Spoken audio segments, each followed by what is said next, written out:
Olá, seja bem-vindo a mais um vídeo do Design Team. E hoje a gente vai falar sobre produto mínimo viável. Quase um xingamento.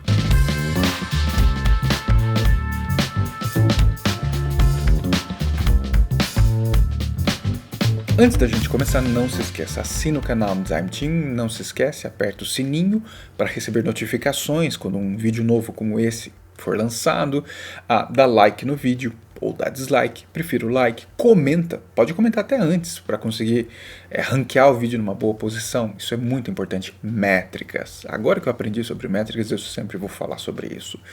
E torne-se membro do canal, conteúdo exclusivo, inclusive série de liderança com partes exclusivas só para membros do canal. É isso, e vamos falar então sobre essa questão.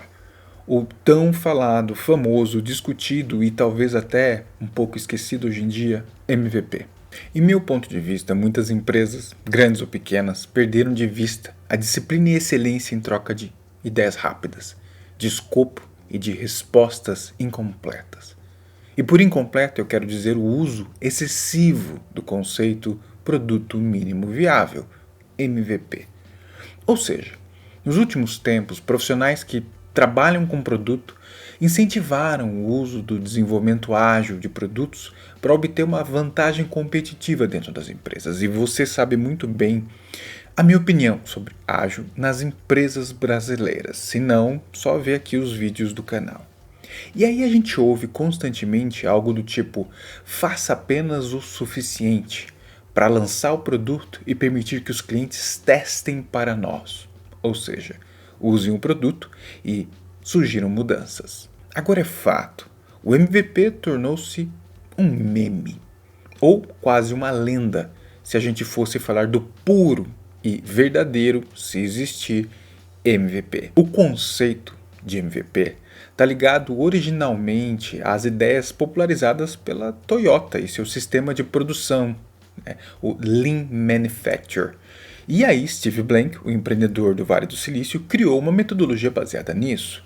E esse foi o início do movimento do Lean Startup, que culminou com Eric Rice e o lançamento do seu livro com o mesmo nome, em português, o Startup Enxuta. Mas mesmo antes do trabalho se tornar popular, o termo já era usado por vários anos antes do surgimento de startups, empreendedores e investidores do Silicon Valley. Por exemplo, a expressão produto mínimo viável apareceu pela primeira vez lá por 2000 em um artigo de William Junk, que tinha como nome em tradução livre o equilíbrio dinâmico entre custo, cronograma, recursos e qualidade em projetos de desenvolvimento de software. E voltando a falar sobre o produto mínimo viável no nosso dia a dia, é normal a gente ver pessoas que sabem muito pouco sobre ágil.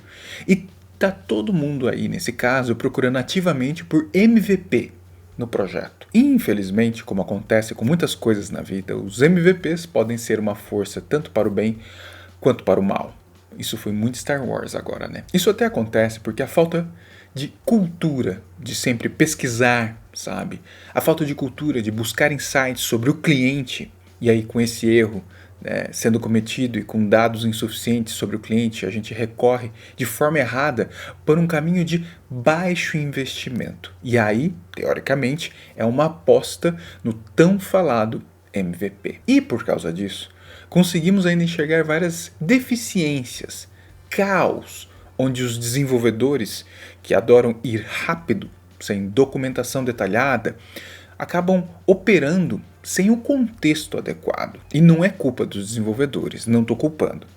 E os líderes ainda, que dão permissão para ir leve na documentação da visão, da estratégia, do posicionamento e definição do produto, estão se enganando nesse esquema todo. E além disso, as engrenagens das empresas não estão girando no mesmo ritmo, de modo que os departamentos funcionais acabam sendo incapazes de se mover no mesmo ritmo e na mesma direção que toda empresa deveria ir.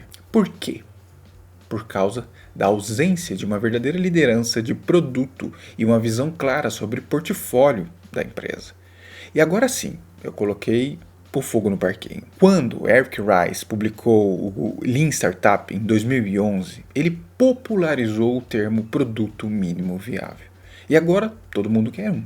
Mesmo, como eu já falei, sem ninguém saber exatamente o que significa, o que é, como aplica, onde vive, e o que faz, o que come. Até parece que falar de MVP é simples, mas eu nem preciso falar que tem muitos erros sobre MVPs e sobre essa visão simplificada. E a gente já começa com o fato de falarem que MVPs são fáceis de criar e que está longe de ser verdade esse tipo de afirmação.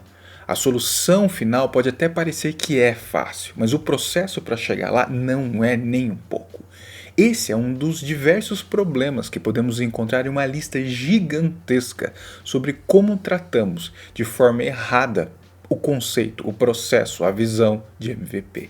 Isso só danifica uma cultura e processos que são super úteis, mas que acabam sendo vistos como passos que atrapalham e não ajudam, ou pior, criam um MVP com um conceito distorcido dentro desse processo de criação de produtos.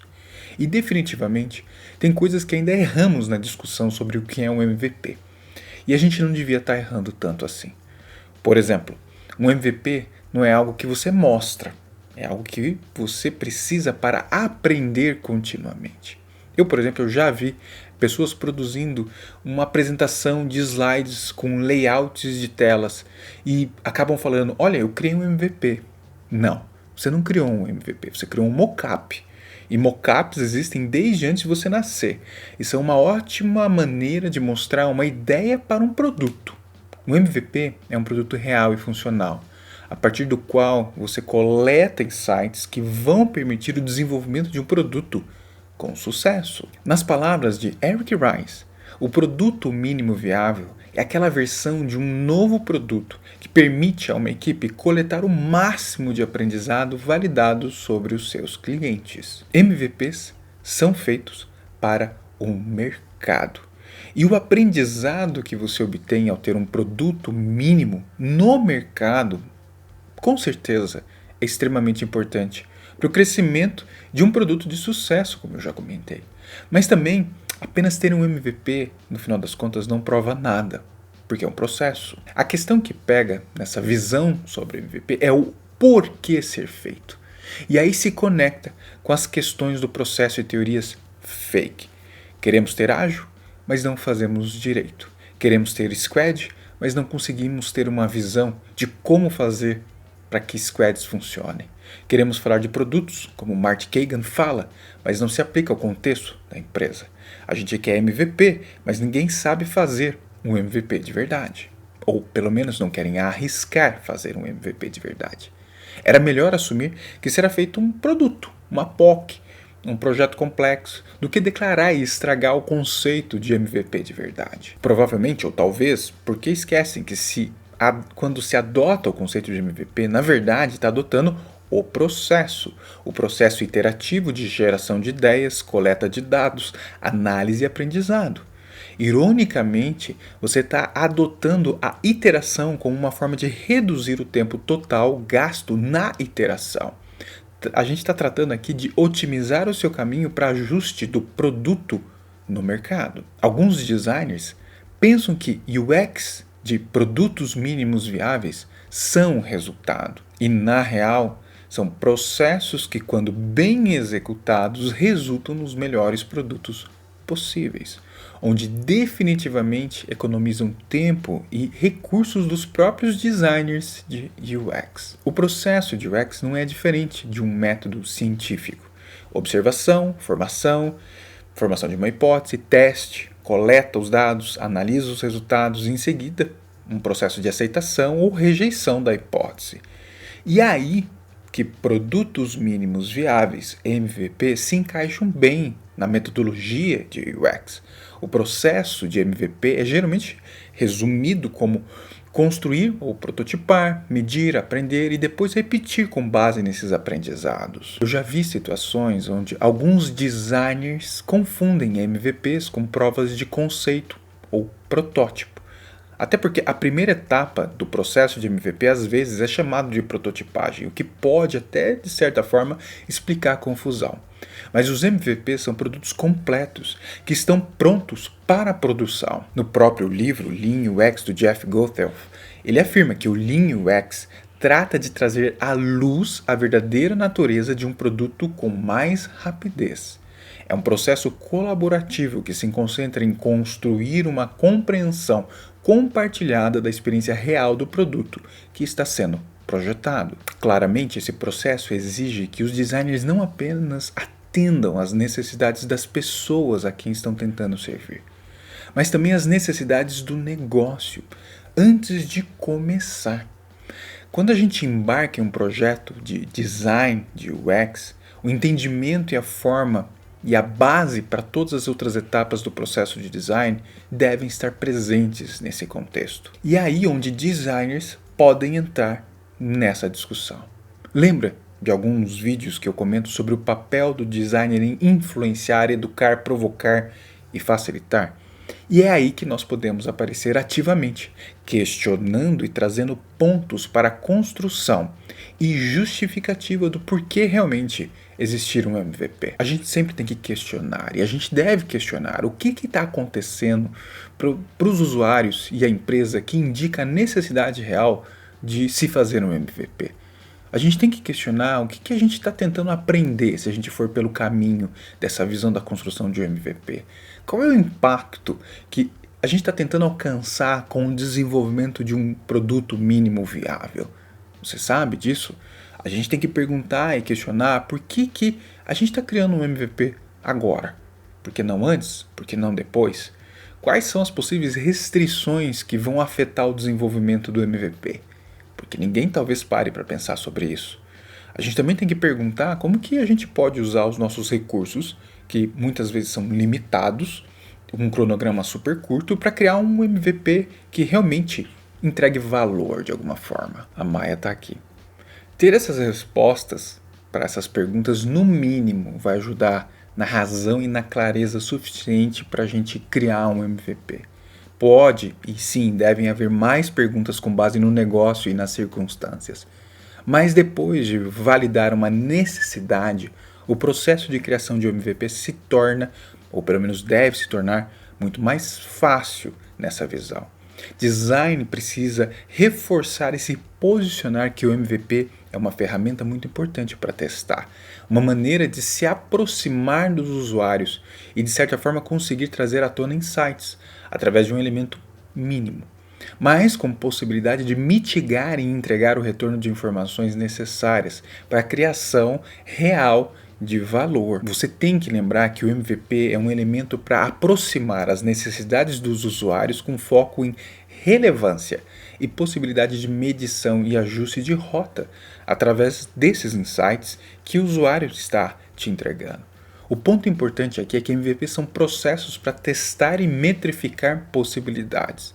A gente esquece algumas vezes das possibilidades que MVP realmente pode trazer para o produto através do design. E com o MVP feito da maneira correta e colocado no mercado, o acompanhamento de designers sobre resultados e métricas é o que alimenta o propósito de existir um MVP.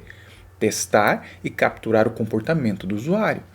E nisso, com certeza, os designers devem definir os critérios para quando um projeto estiver pronto nesse contexto de construção de MVP. O nosso papel como educadores e suporte para o produto é reforçar que MVPs têm como principal objetivo medir e aprender com pessoas reais. É como eu falei, o processo em si é simples e direto e funciona bem, quer o designer esteja trabalhando sozinho ou até em equipe muitas vezes.